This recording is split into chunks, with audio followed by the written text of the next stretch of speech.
Donc, nous sommes toujours dans les recommandations techniques. Donc, on a dit qu'on doit obligatoirement utiliser un bloc-notes de préférence numérique parce que on est amené à travailler avec beaucoup d'intervenants, le maître d'ouvrage, le maître d'œuvre, le maître d'ouvrage délégué éventuellement, l'AMO peut-être, l'architecte, le bureau d'études, etc.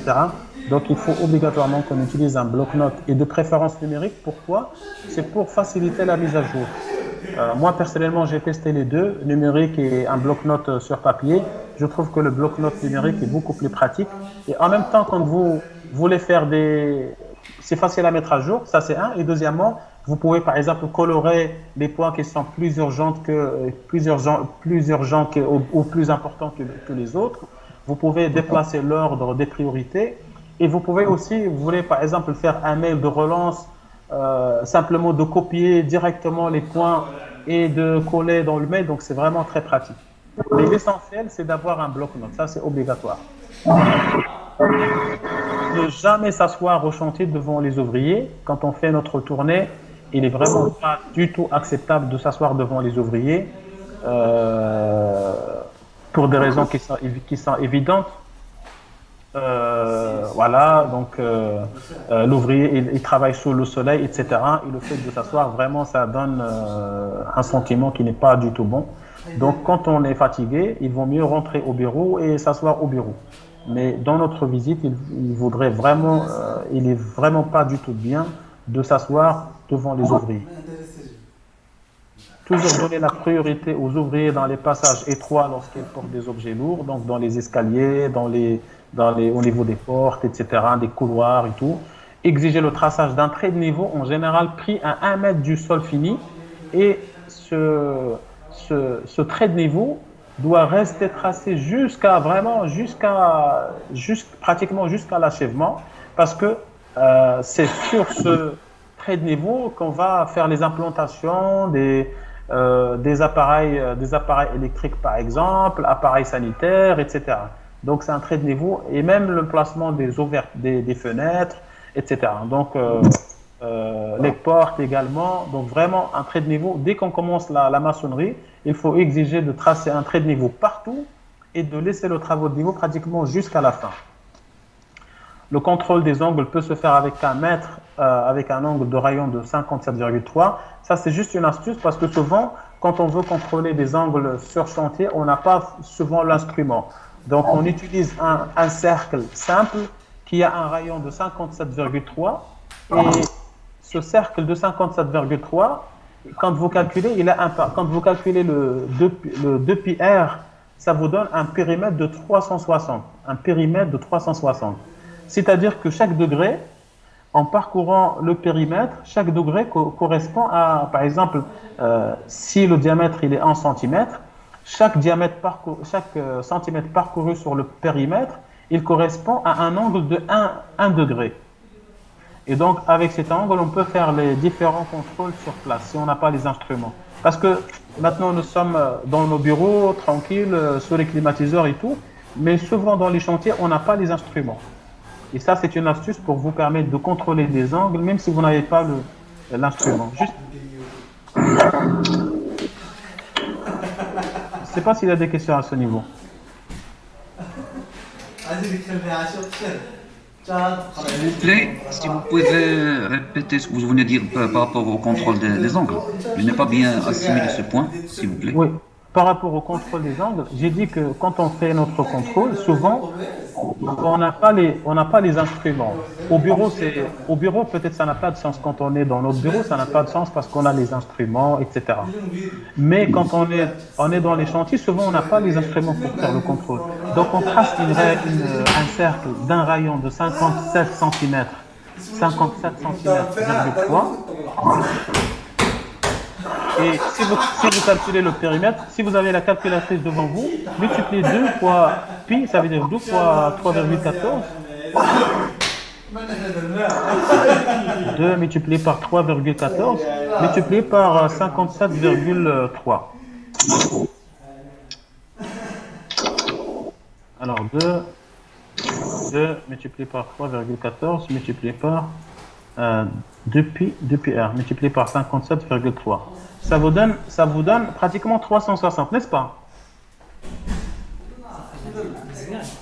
Oui, c'est ça, 360. Voilà. Donc il faut aller au chantier en portant avec soi un compas ou quoi? Ce que Non, vous non, non, non. proposez.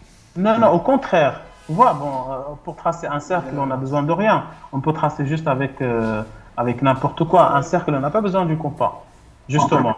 C'est justement. Mais il suffit juste d'avoir un mètre, un centimètre sur soi. Parce que le centimètre, il est disponible au chantier. Donc, on mesure juste 57 centimètres, 3. On trace le cercle et avec ça, on peut faire tous les contrôles. Et chaque degré, chaque centimètre parcouru sur le périmètre, il correspond à un degré. Donc, par exemple, pour contrôler un angle de 30 degrés, il faut parcourir 30 centimètres sur le périmètre du cercle. Voilà. Voilà. C'est clair, merci. C'est clair. D'accord, merci. Merci. Bien. Donc, si vous avez du mal à reconnaître de loin les diamètres des barres d'acier sur chantier, mettez des échantillons sur votre bureau. Ça, c'est une technique que j'utilise moi-même. Parfois, parfois, il est difficile de reconnaître les diamètres sur chantier. Le diamètre 6, par exemple, le diamètre 10, le diamètre 12, 14, 16, etc. Donc, on peut mettre sur le bureau des échantillons, des échantillons, et sur ces échantillons, on va écrire le diamètre, on le mentionne, et le fait de les voir tous les jours parce que c'est sur le bureau, ça permet un peu d'améliorer notre facilité à repérer les diamètres sur chantier. Très bien. Donc, on avance, je pense. Donc, pour l'utilisation du fil à plomb sous un climat venteux, je ne sais pas si vous avez déjà essayé, mais il est presque impossible d'utiliser le fil à plomb sous le vent. Il est carrément impossible parce que ça bouge fortement. Et donc, l'astuce, c'est de plonger la masse, l'extrémité de la plonger dans un seau d'eau. Et là, le travail peut se faire très normalement. Bien sûr, la masse, il ne faut pas qu'elle touche le bord du seau, il ne faut pas qu'elle touche le fond non plus. Mais sinon, voilà, sinon, on peut faire le travail normalement. Et sans ça, il est impossible d'utiliser le fil à plomb sous le vent. Donc, pourquoi je dis ça? Par exemple, parce que vous pouvez être en train de gérer le projet et l'ouvrier, il peut vous dire non, moi je ne peux pas travailler parce qu'il n'y a pas le vent, parce qu'il y a le vent par exemple. Il peut vous dire que moi je ne peux pas travailler, je ne peux pas faire les contrôles, etc. parce qu'il y a le vent. Donc c'est mieux de se munir de ces instruments pour vraiment être à l'aise dans la gestion et dire que non, c'est possible, il suffit d'utiliser un seau d'eau, etc., etc. Parce que l'ouvrier, quand il n'a pas envie de travailler, il peut vous sortir 1001 raisons. Donc, dans l'implantation, la méthode 3, 4, 5 ou bien la méthode 60, 80, 100. Dans l'implantation, quand on fait l'implantation, bien sûr, il faut qu'on vérifie est-ce que les angles droits, est-ce qu'ils le sont vraiment, est-ce qu'ils sont vraiment droits, etc. Et la méthode par excellence qui le permet, c'est la méthode de 3, 4, 5 et 60, 80, 100. 3, 4, 5, c'est-à-dire quand on a 3 d'un côté, 4 de l'autre, on doit avoir 5 mètres de l'autre côté. C'est la formule de Pythagore que nous connaissons tous, parce que racine carrée de 25, c'est égal racine carrée de 3 au carré plus 4 au carré. Mais ça, c'est dans le cas où on est en train de faire l'implantation du bâtiment. On travaille en mètres parce qu'on a l'espace, etc. Mais quand on est en train de faire l'implantation des cloisons, des briques, à l'intérieur, par exemple, des chambres et tout ça, on n'a pas forcément les 3 mètres. Par exemple, pour implanter une salle de bain, la salle de bain, souvent, c'est de petites dimensions. On peut avoir 1,5 mètre sur 2 mètres, etc. On n'a pas les 3, 4 mètres, 4 ou 5 mètres. Donc là, on peut utiliser la méthode 60, 80, 100, mais en centimètres. Donc d'un côté, on a 60 centimètres, de l'autre, on a 80, et sur le troisième côté, on doit avoir 100 cm, ça veut dire 1 mètre. Parce que toujours sur le chantier, on n'a pas forcément les instruments et tout ça. Ça, c'est des méthodes qui sont simples, qui permettent vraiment de faire une implantation correcte. Il y y a des questions à ce niveau?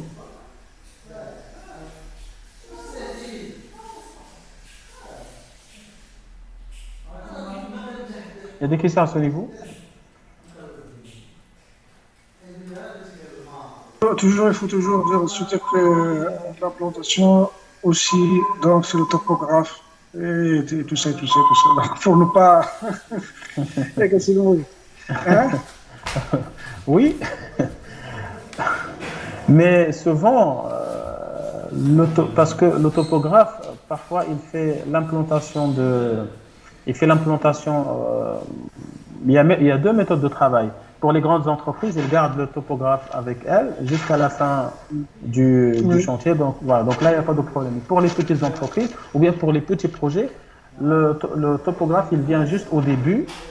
Il fait une implantation juste des axes et des fils. On appelle ça les axes et les fils. Et après, il part. Il ne reste pas au chantier.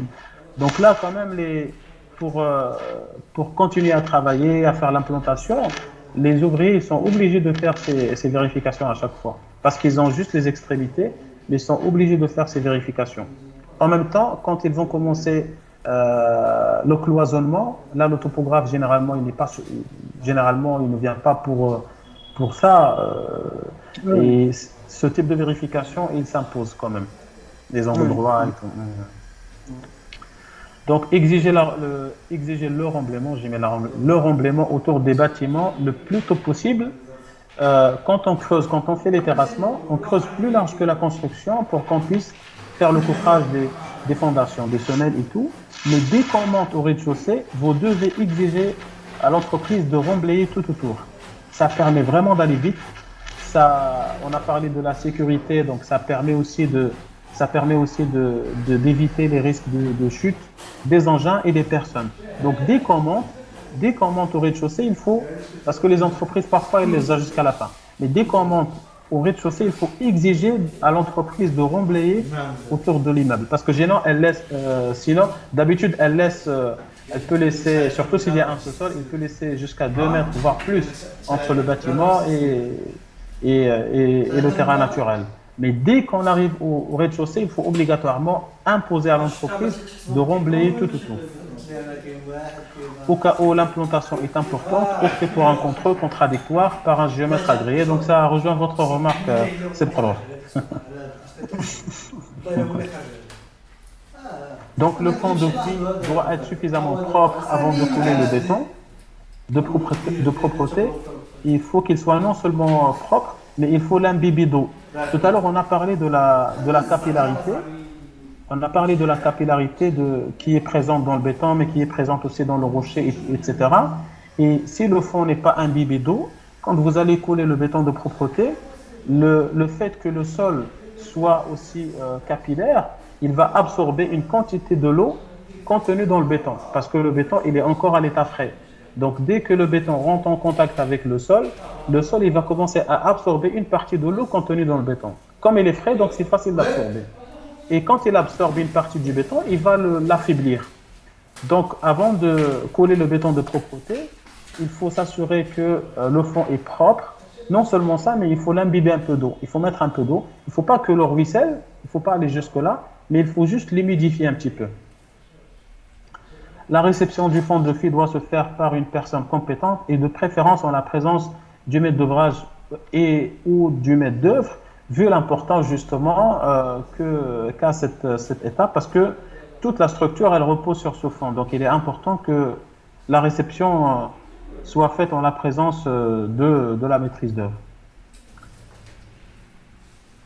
En cas de stockage prévisionnel prolongé de la terre végétale, en fait, pour la terre végétale, il faut qu'on respecte dans notre manière de stocker la terre végétale, parce que généralement, avant de commencer les terrassements, la terre végétale, c'est une couche mince, c'est la couche mince qui se trouve en haut. Donc cette partie, on la décape et puis on la stocke, on continue le travail et après, quand on termine les travaux, on récupère cette terre végétale pour l'utiliser dans l'aménagement, si on a un jardin, etc. Si on a un espace vert de manière générale. Mais dans le stockage de cette terre végétale, il faut respecter certaines conditions.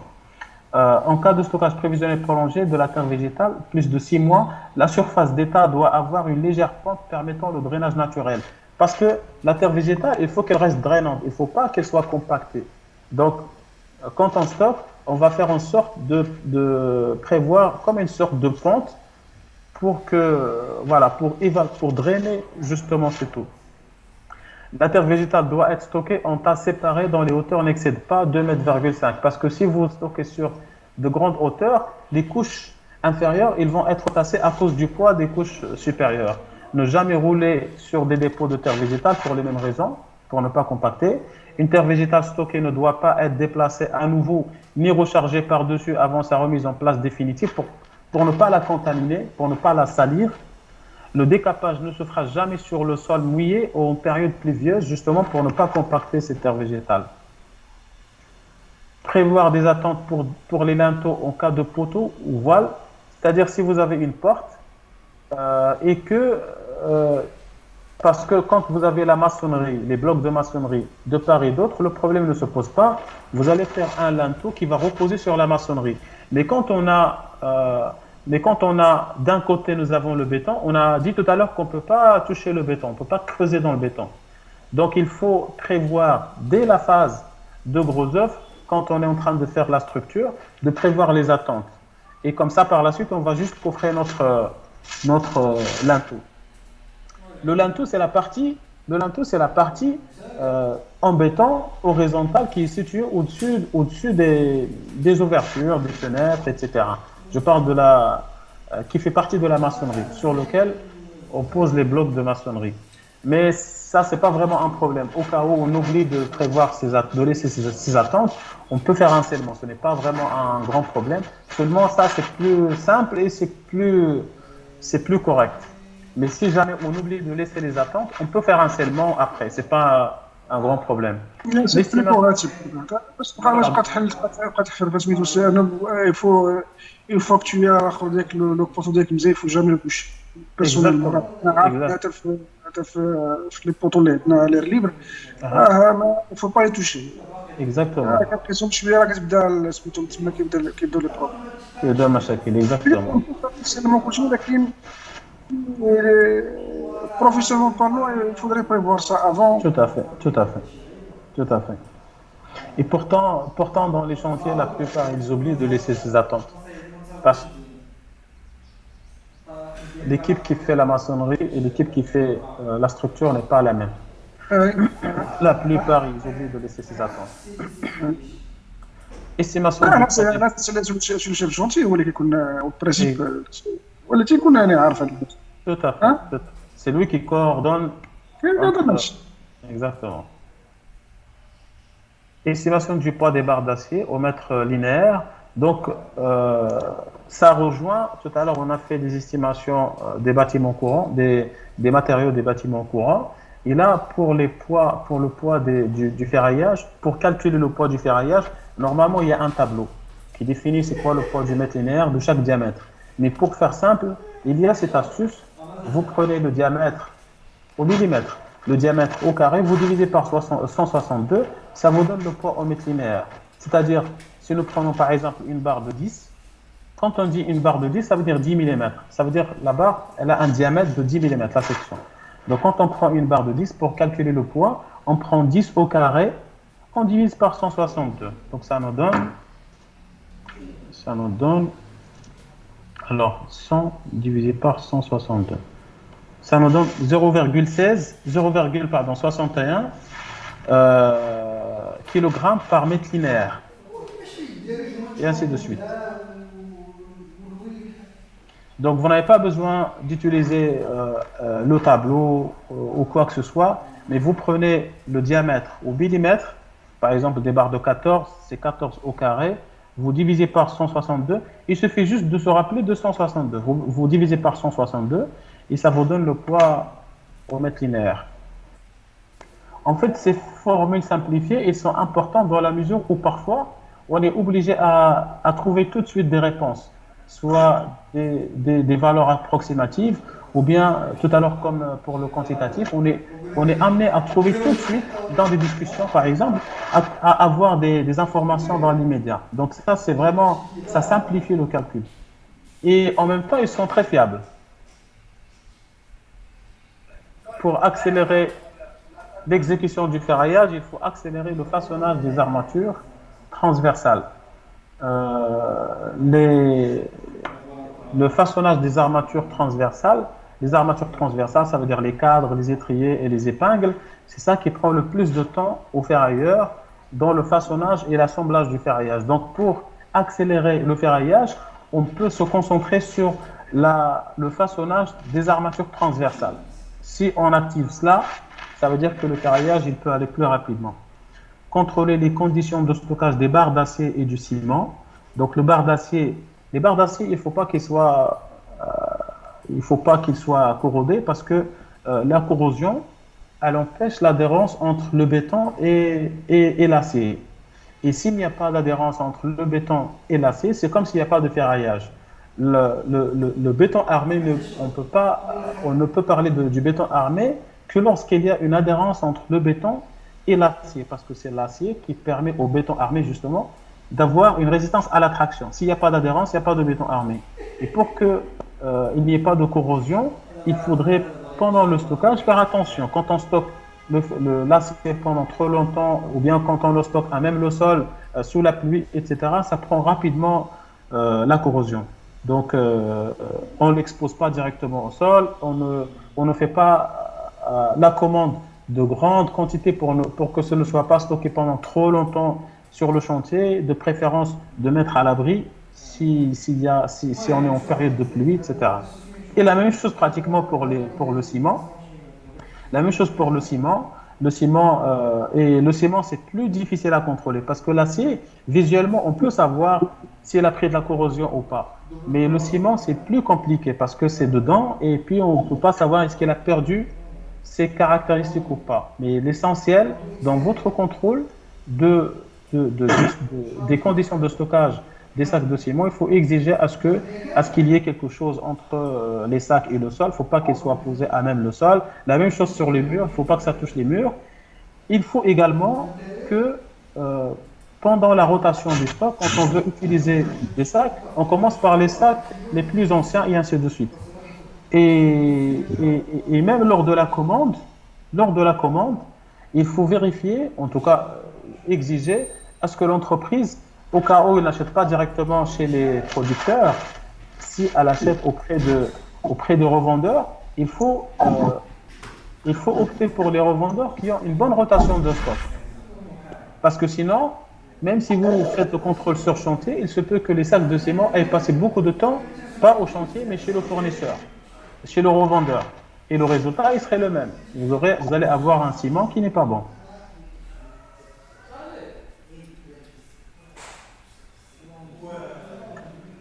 La longueur de recouvrement doit être respectée pour la transmission des efforts d'une barre à l'autre. Donc ça, pour les recouvrements généraux, de manière générale, la formule du recouvrement, il est un peu compliqué, mais de manière générale, si on a un recouvrement de 60 multiplié par le diamètre, on est tranquille.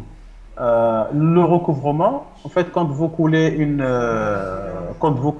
dalle, les attentes des poteaux qui sortent, il faut qu'ils dépassent la dalle de 60, d'une longueur minimale de 60 multiplié par le diamètre. C'est-à-dire si nos barres font un diamètre, par exemple, de 16, donc 16 mm multiplié par 60, ça nous donne 60 multiplié par 16, ça nous donne combien? 60 multiplié par 16. Ça nous donne 96 cm. Donc il faut que les attentes fassent une longueur d'au moins 96 cm pour que cette longueur soit suffisante pour transmettre les efforts au nouveau poteau qu'on va couler. Parce que quand on coule la dalle, on laisse les attentes du poteau, ensuite on vient avec le ferraillage de ce nouveau poteau et puis on l'assemble avec ses attentes. Mais c'est pourquoi on l'assemble pour qu'il y ait un transfert d'effort entre des attentes vers le poteau. Mais pour qu'il y ait ce transfert de manière conforme, il faut que la longueur des attentes atteigne au moins 60 fois multiplié par le diamètre de la barre du diamètre le plus grand. Au cas où il y a plusieurs diamètres dans les attentes, on prend le diamètre le plus grand, on multiplie par 60 et la longueur du recouvrement doit avoir au moins 60 fois ça. Au cas où, pour une raison ou pour une autre, on n'a pas pu respecter ça, il y a cette solution qui s'appelle les coupleurs. Les coupleurs, donc c'est comme des éléments avec un filetage qui permettent de raccorder directement ces barres sans avoir besoin de faire un recouvrement. Ça s'appelle des coupleurs. Donc ça, c'est au cas où, dans les chantiers techniques ailleurs, c'est ce qui s'utilise. Au Maroc, c'est toujours le recouvrement, mais au cas où il y a un problème, c'est vraiment la solution.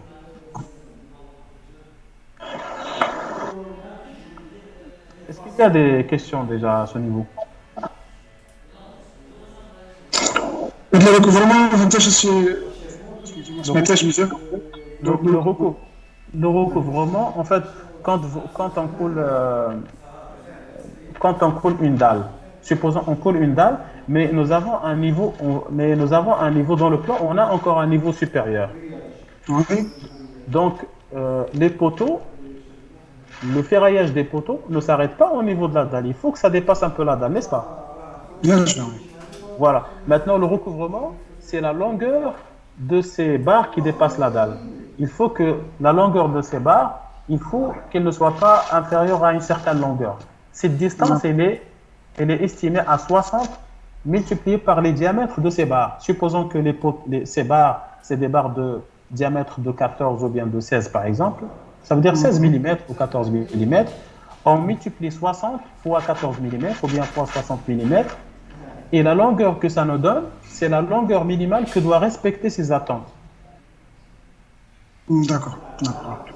S'ils sont inférieurs à ça, parce que pourquoi ça doit arriver à une certaine longueur, c'est pour assurer que ces attentes, ils vont permettre la transmission des efforts, des attentes vers le poteau qu'on va coller plus tard. Parce que quand on va venir pour coller le poteau plus tard, on va raccorder le ferraillage de ce poteau sur les attentes. Et on va l'assembler avec des ligatures pour assurer une transmission. Mais si cette longueur est trop petite, ça ne peut pas assurer et ça va donner le résultat qui est dans l'image qui est à droite. Ça va donner un éclatement. En fait, ça va éclater. Parce que là, quand vous voyez, la longueur des attentes, elle est trop faible. Oui.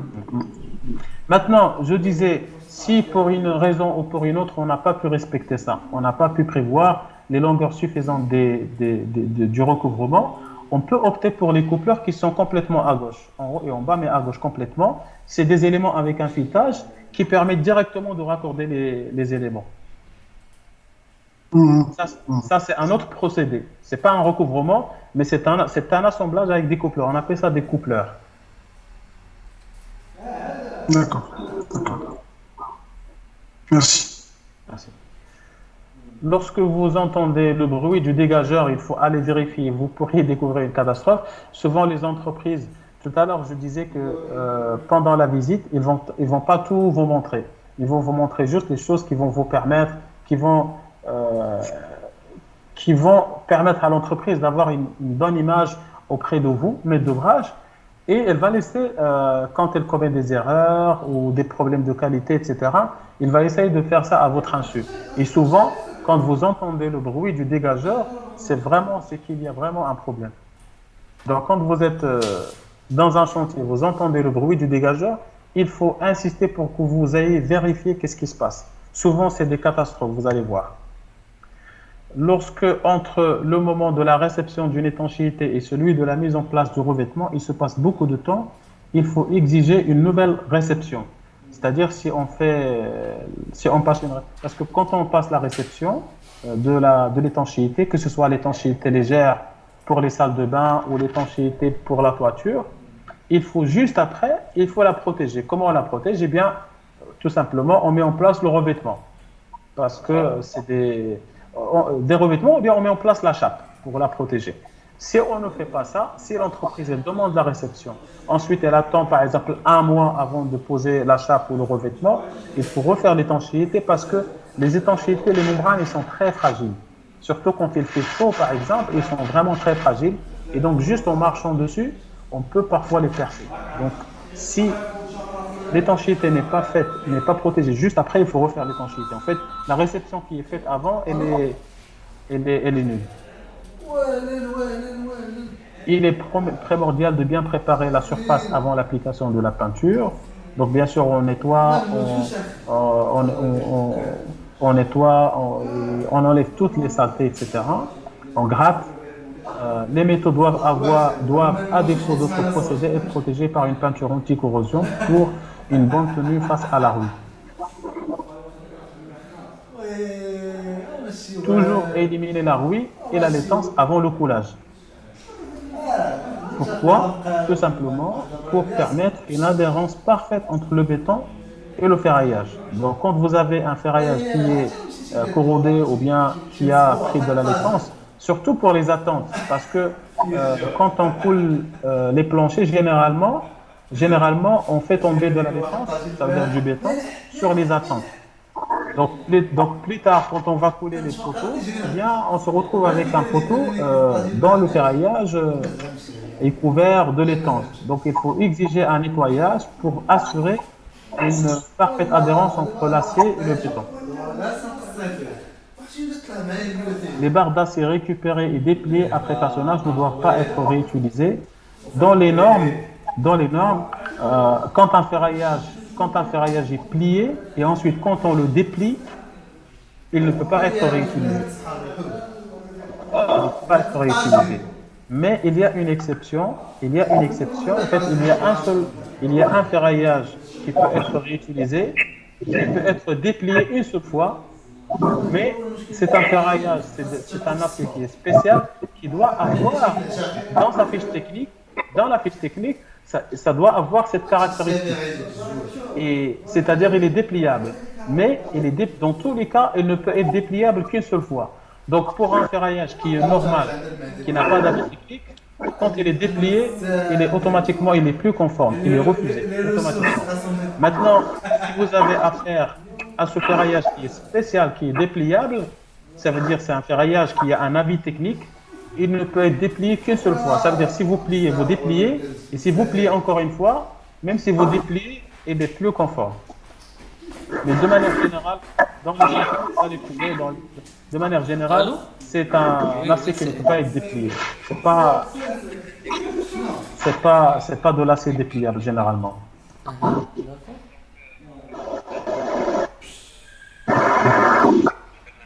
La transformation des sections des élévations doit se faire dans l'épaisseur des poutres. Donc tout à l'heure, on a parlé du changement des sections des poteaux. Si vous vous rappelez, on a parlé du changement de la section des poteaux. On a dit qu'en évoluant en hauteur, les poteaux ils changent de section, ils diminuent. Et que cette transformation doit se faire dans l'épaisseur de la poutre. Et donc là, c'est des images justement où cette règle n'a pas été respectée. Donc la première image, vous avez vu que c'est au-dessus de la dalle que finalement, c'est au-dessus de la dalle que les barres ont été pliées. Donc c'est pas conforme. La deuxième et troisième image à droite.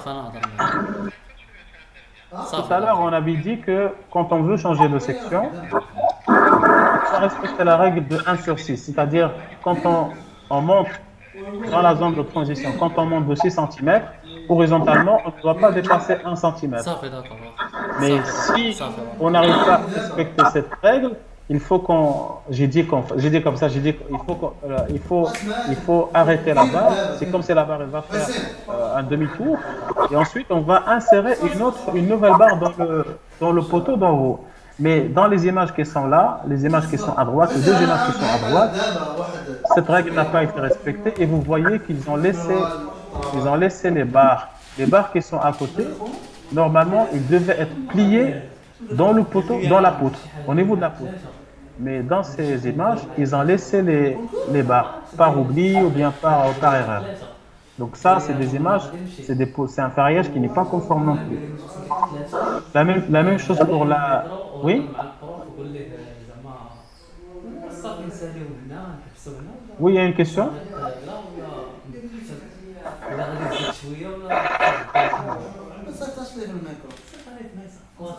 Il y a une question?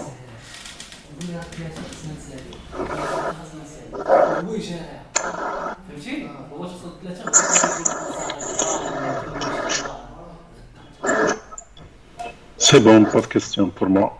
D'accord, super. Donc, j'espère que vous avez compris les images, les deux images qui sont à droite, en haut, et également l'image qui est en bas à droite. C'est des barres. Vous voyez qu'il y a la cage du poteau, et à côté il y a des barres qui sont toutes seules. Normalement, ces barres devaient être pliées dans la dalle. Ça ne devait pas sortir.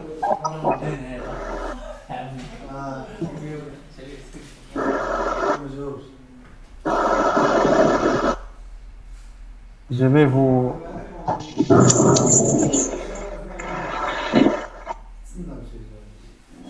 51.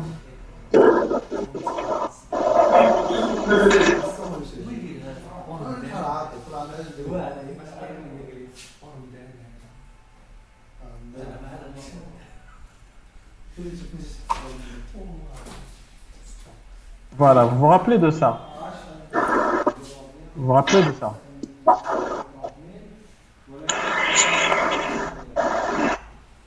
Est-ce que vous arrivez à voir? Oui. Voilà, vous vous rappelez de cette transformation? Voilà, ici on a dit que normalement, cette barre-là, quand la règle de 1 sur 6 ne peut pas être respectée, si on ne peut pas faire comme ça, cette barre devait être pliée dans la poutre pour faire un demi. C'est comme si on va faire un demi-tour comme ça. Et ensuite, insérer une nouvelle barre. Dans les images que nous sommes en train de voir, cette barre, ils ont continué avec cette barre. Au lieu de la plier comme ça, ils ont continué avec la barre. Bon, par la suite, ils vont la couper. Mais ça, c'est pas une méthode qui est correcte.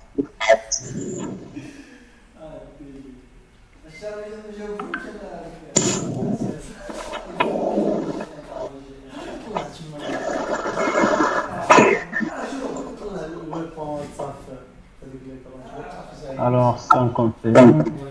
Voilà, nous sommes là. Donc, ces barres-là, donc les barres...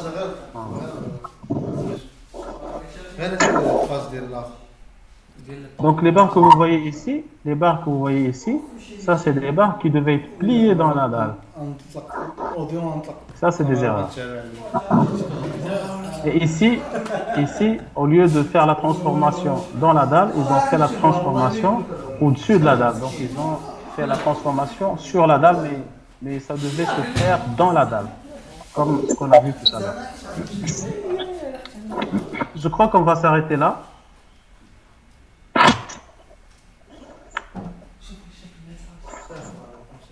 D'accord. Je pense qu'on peut s'arrêter là. Et comme ça, on pourra... Parce que je sens que la batterie est faible chez tout le monde, je pense. c'est normal. Ouais. Donc, je pense qu'on peut s'arrêter aujourd'hui et continuer, Inch'Allah, demain.